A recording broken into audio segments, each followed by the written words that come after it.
තවදුරටත් ශක්තියක් ලැබෙන්න මේ දරුවන් අතරේ ඉන්නවා ගොඩාක් මේ දක්ෂතාවයන් තියෙන දරුවෝ. හැබැයි ඒ දරුවන්ට ඉදිරියට ඒමට ඒ දරුවන්ට යම්කිසි බැබලීමක් ලැබෙන්න නම් තමාගේ දරුවට නෙමෙයි අනිත් දරුවන්ට මොන හරි දෙයක් කරලා දෙන්න. අනිත් දරුවන්ට මොන හරි දෙයක් කරුවොත් තමාගේ දරුවා කොහොම හරි යාට ඒ ගැට ගැහි ජීවිතේ ගැට ගැහෙන්නේ නෝනේ. ජීවිතේ ගැට ගැහෙනවා නම් ලයිට් බිල් ගෙවලා වතුර බිල් ගෙවලා කන්න බොන්න සාමාන්‍ය සරල විදියට හරි තිබුණොත් ඒකයි ගැට ගැහෙනවා කියන්නේ. නමුත් ගැට ගැහෙන්නේ නැත්නම් ඒ කියන්නේ එතන අඩුවක් තියෙනවා. ශක්තියේ මදිකමක් තියෙනවා.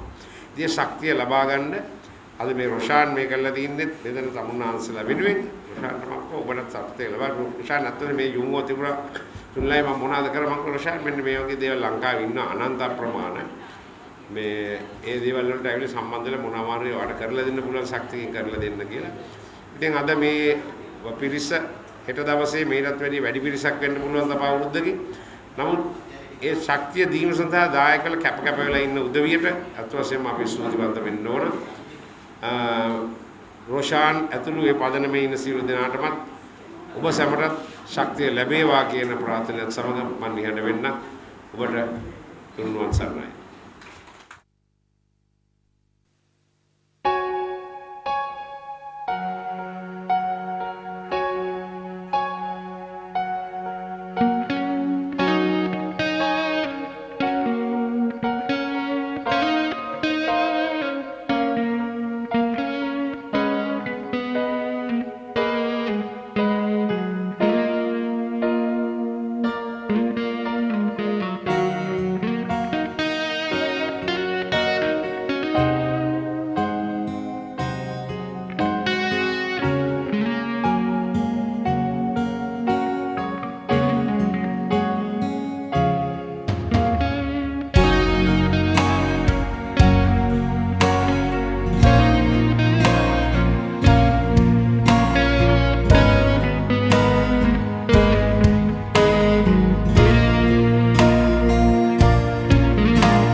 එනවා බොන්න කොත්ත මල්ලි රුමේනියා වෙලුති එන්නේ හොඳම කොත්ත මල්ලි ලංකාවට ගෙන්නන්නේ අපේ අමල් මල්ලි ලංකාවට ගෙන්නන්නේ අපේ අමල් මල්ලි බොමු අපි කොත්ත මල්ලි මොකටද විස්කි බ්‍රැන්ඩි බොමු අපි කොත්ත මල්ලි මොකටද විස්කි බ්‍රැන්ඩි ඔන්න නංගි මල්ලි සවම කොත්ත මල්ලි ඔය ලෙඩට දුකට ඔබට පිහිට වෙන්නේ කොත්ත මල්ලි අපේ පුංචි කාලේ පොඩි උණක් ඇදුන වේලේ මට මතක් වෙනවා අම්මා කොත්ත මල්ලි බෙව්ව තාලේ අපට හැදුන හැම ලෙඩටම අම්මා දුන්න එකම බේත මොනවාද බබු කොත්ත මල්ලි හරි එහෙනම් මම කියන්න ඔබ සියලු දෙනාටම ශක්තිය ලැබේවා කියන ප්‍රාර්ථනාවත් යලි අපි හම්බෙමු කොහෙදී හරි හම්බෙයි ලබන අවුරුද්දේ රොෂාන් ආවට පස්සේ සමහර විට රොෂාන් එක්ක ඇවිල්ලා අපිට ඕගොල්ලෝ බැහැ දැකලා යන්න පුළුවන් වෙයි.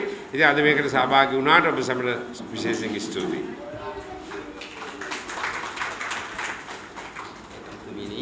අනෙකුත් සියලුම නිලධාරී මහත්මයාත්මෙනි අපේ ප්‍රධාන අමුත්තා වශයෙන් පැමිණ සිටින සුනිල් අපි කවුරුත් දන්නා හඳින ප්‍රවීණ ගායන ශිල්පී සුනිල් පෙරේරා මහත්මයාණෙනි අද දින ඉතාමත්ම හොඳ දිනයක් හොඳ අවස්ථාවක් මේ වැඩ කටයුතු සඳහා සම්බන්ධීකරණය ලබා දුන්නා මාහට ඒ අනුව ඒ කටයුතු ඉතාමත්ම සාර්ථකව අද දින නිමාවටපත් වෙමින් තියෙන අවස්ථාවේ මට ලැබිලා තින්නේ ස්තුති කතාව කරන්න. ඉතින් මේ කාල සීමාවත් එක්ක ඉතා ඉක්මනින් ස්තුති කතාව කිරීමයි මගේ බලාපොරොත්තුව. පළමුවෙන්ම මෙම කටයුතු මේ වගේ මෙවැනි කටයුතු මෙවැනි සුබ සහදන කටයුතු කිරීම සඳහා අපේ ප්‍රාදේශීය ලේකම් කාර්යාලයේ ප්‍රාදේශීය ලේකම්තුමාගෙත් ඒ වගේම සහකාර ප්‍රාදේශීය ලේකම්තුමියගෙත් විශේෂයෙන්ම පරිපාලන ග්‍රාම නිලධාරීතුමාගෙත් නොමද සහයෝගය අපිට ලැබිලා තියෙනවා. මොකද මෙවැනි සුබ සාධන කටයුතු කාර්යාලීය ව්‍යවස්ථාපිත කටයුතු වලින් පිටතට ගිහිල්ලා මේ රාමුව තුලින් පිටතට ගිහිල්ලා මෙවැනි කටයුතු වලට සම්බන්ධ වෙන්න කියන එක තමයි එතුමන්ලාගේ නිතරම අපිට මේ උපදෙස් ලැබෙන්නේ. ඉතින් ඒ අනුව මේ කටයුත්ත මෙවැනි උතුම් කටයුත්තක් සම්බන්ධීකරණය කිරීමට ලැබීම ලොකු සතුටක් ඇත්ත වශයෙන්ම. ඉතින් මේ නිසා මම පළමුවෙන්ම ප්‍රාදේශීය ලේකම්තුමාටත් සහකාර ප්‍රාදේශීය ලේකම්තුමියට ඒ වගේම පරිපාලන ග්‍රාම නිලධාරීතුමාට ස්තුතිවන්ත වෙනවා. ඒ මෙන්ම මෙම කටයුතු සඳහා අපිට මුල්‍යමය ආධාර ලබා දුන් රොෂාන් ෆර්නෑන්ඩු පදමනේ රොෂාන් ෆර්නෑන්ඩු මහත්මයා දැනට ස්වීඩනයේ සිටින ඒ මහත්මයාට මම ගැන ස්තුති අර මේ පරිපාලන ග්‍රාම නිලධාරීතුමා කිව්වා වගේ ස්තුති කරන්න මේ අපි අත්‍යවශ්‍යයෙන්ම එතුමාට නිරෝගී සුවය අපි ප්‍රාර්ථනා කරන්න ඕනේ. තව තවත් මෙවැනි උතුම් කාර්යයන් කිරීමට එතුමාට ශක්තිය, ධෛර්යය, වාසනාව ලැබෙන්න කියලා. ඉතින් ඒ මහත්මයාටත් ඒ වගේම මෙතනින් අපේ සියලුම නිලධාරී මහතුරුන්ටත් මෙම නාම ලේඛන ලබා ගැනීමේදී මට නොමද සහායක් ලබා දුන්නා අපේ ග්‍රාම නිලධාරී මහත්මීන් සියලුම මේ මගේ සහෝදර ග්‍රාම නිලධාරී මහත්මීන්ටත් මේ දෙමව්පියන්ටත් මේ දෙමව්පියන් අපි මේ ඉස්සරත් මම කැඳවලා මගේ කාර්යාලයට අපි මේ ගිණුම් සඳහා අවශ්‍ය මේ පොත් සමයව කරගත්තා. ඒ වගේම අපේ ප්‍රදේශයේ අපි කවුරුත් දන්නා හඳුනන අපේ ප්‍රවීණ ගායන ශිල්පී අපි කවුරුත් ආදරය කරන සුනිල් පෙරේරා මහත්මයා අද පමණක් නෙමෙයි මීට පෙරත් මේ කාර්යාලයත් එක්ක සම්බන්ධ වෙලා මේ කාර්යාලේ කටයුතු වලට විශේෂ උත්සව වලට සහභාගී වෙලා තිනවා. අදත් ඊට වඩා වටිනා කටයුත්තකට සම්බන්ධ වෙලා මේ දැක්වූ සහාය අපි කිසිසේත් අමතක කළ යුතු නැහැ. අපි එතුමාටත් නිරෝගී සුවය ප්‍රාර්ථනා කරනවා. ඒ වගේම මේ සඳහා මේම කටයුත්ත ආවරණය කරන්න පැමිණිය මාධ්‍යවේදීන් ඒ සියලු දෙනාටමත් ස්තුති කරනවා. එමෙන්ම මෙවැනි කටයුතු මේ කටයුතු සම්බන්ධයෙන් මම නම් වශයෙන් කීමට නොහැකිවත් මේ සම්බන්ධ වෙච්ච සියලු දෙනාටම නිරෝගී සුවය ප්‍රාර්ථනා කරමින් මගේ ස්තුති කතාවෙන් අවසන් කරනවා. සෑම දිනකට